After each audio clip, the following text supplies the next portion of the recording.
Welcome to Under the Arch Sports. I am David, and today we're going to be talking a little Mizzou basketball. But before we do that, please remember to hit the subscribe button for our YouTube channel and check out our Facebook and Instagram pages. Now, first, I want to start out with saying Mizzou was inactive for around 10 days due to COVID protocol.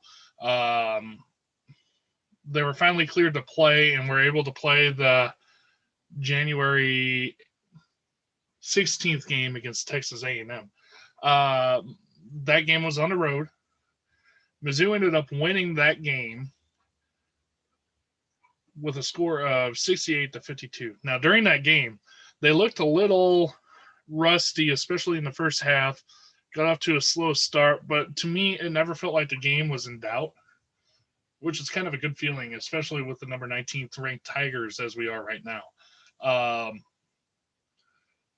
They played a solid game, but I would say in the first half it left a lot to be desired, which is not a bad thing because it shows they can always continue to improve.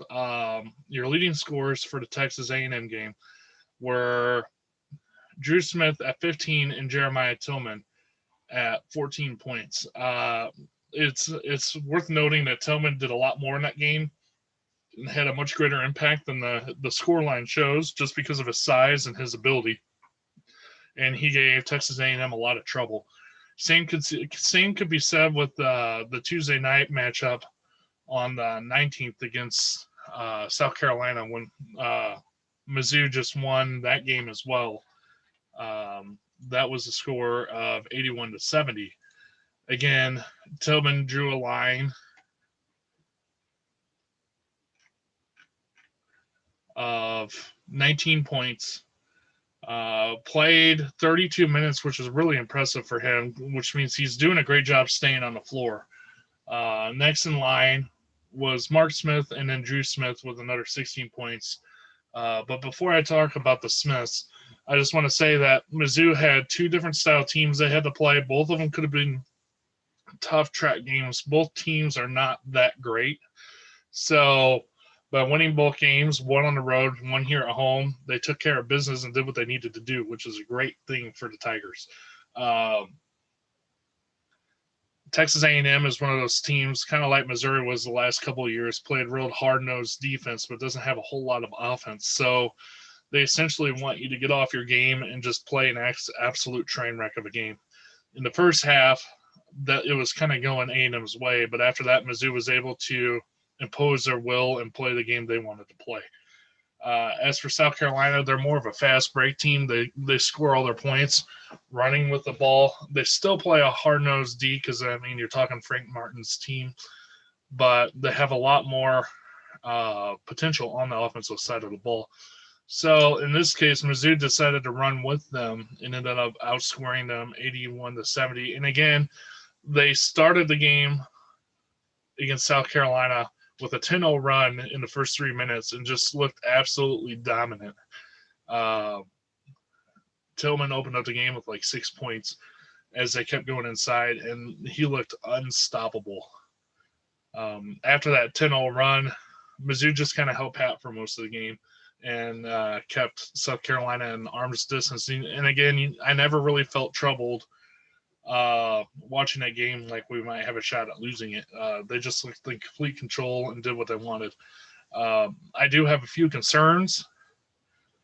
One of them, Xavier Pinson, especially in the South Carolina game, just looked atrocious.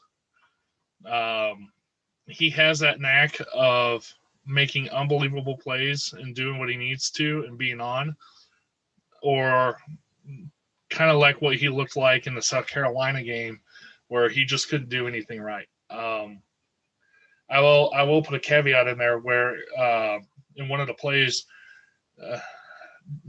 Pickett actually kneed him in the head completely by accident as they were running down the court, and Pinson had fallen over, and as he was getting up, Javon Pickett was running by and caught him with a knee, and then he hit his head on the floor another time. So I don't know if his head was there, no pun intended.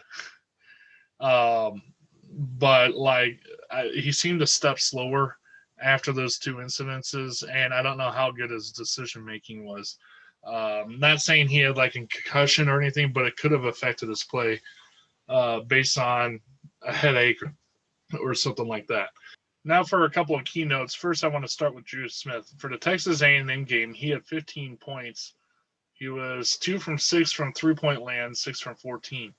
That means he shot around 50% from the field for field goals, and then for 2 for 6 for 3 is not great. It's about 33%, but I'll take it considering what the team has been shooting. For the South Carolina game, Drew Smith scored 16 points. In this game, he was 5 for 6 from the field, 2 from 3 from three-point land, and he had 4 free throws to tally to his points. Now, what this is telling me is he's been very consistent as a guard, scoring guard for Mizzou, which is a good thing. They needed a solid, consistent guard these last 2 games. If he can continue doing this, it'll take some of the pressure off Xavier Pinson and some of the other guys, allowing them to score. All right, next I want to talk about Mark Smith.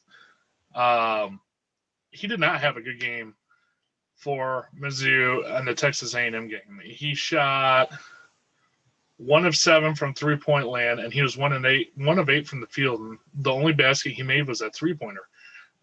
So he finished the game with 3 points, 19 minutes. So you cannot have a performance like that out of Mark Smith. However, to his credit, he did turn it around against South Carolina, which is a really good sign. Against South Carolina, Mark was 5 for 9 from the field, and then he shot 3 of 7 from three-point range.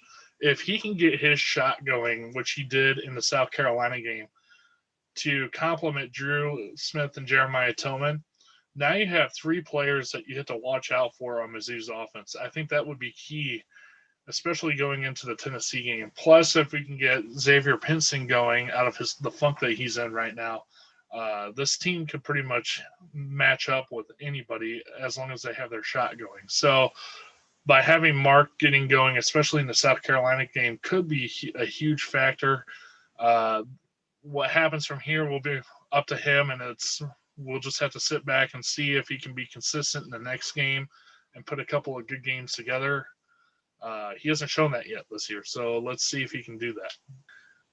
But for Mizzou to continue doing what they needed to do, they took care of business against Texas A&M, South Carolina, which is exactly what they needed to do. Their record is now 9-2. If you look at the NET rankings by the NCAA, they're 25 right now. So it's actually dropped a little bit since they, again, missed 2 games. They missed due to COVID protocol. They missed the LSU and Vanderbilt game, which will be rescheduled at a later date. But by taking care of A&M and South Carolina, they built a little bit of momentum going into a very tough stretch that they have coming up. They go on the road to Tennessee January 23rd. Then they play Auburn. 2 tough road games. Then they come home on the 30th to play TCU in the Big 12 Challenge. That's another one to keep an eye on because TCU is having COVID issues at the moment. So if they have to halt all operations, that game might be in question depending on how long they have to halt their program for. So another one we have to keep an eye on. Then they turn around, play Kentucky at home, and Alabama, who's undefeated in the SEC at the moment, at home. Then they go on the road to Ole Miss, and after that, things kind of level out, and they play some competition they should beat.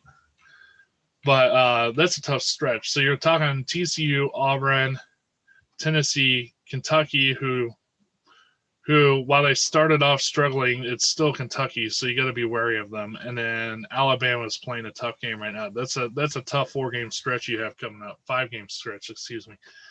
Mizzou, I think, needs to take 2 of those at least, maybe more, if they want to continue to be in the top 4 of the conference. But if they get the play that they got out of Drew, Mark, and Tillman, Drew and Mark Smith and Tillman on the South Carolina game, I think they can do it, especially if Pinson ends up raising his game and playing better. But the team itself needs to cut down on turnovers. I know in the first half of the South Carolina game, they had 9 turnovers. If they can cut that down, I think they're going to be a tough matchup for anybody in the league. I have yet to see Mizzou play a full 40 minutes. I think once everybody finally puts it together and gets things clicking, they're going to be a really, really tough team for pretty much any team out there to beat. So a lot of exciting basketball coming up that I'm looking forward to watching, and hopefully we can see Mizzou continue to do what they're doing, which is winning. Anyway, this is Under the Arch Sports. Thank you for watching, and I'll see you guys next time.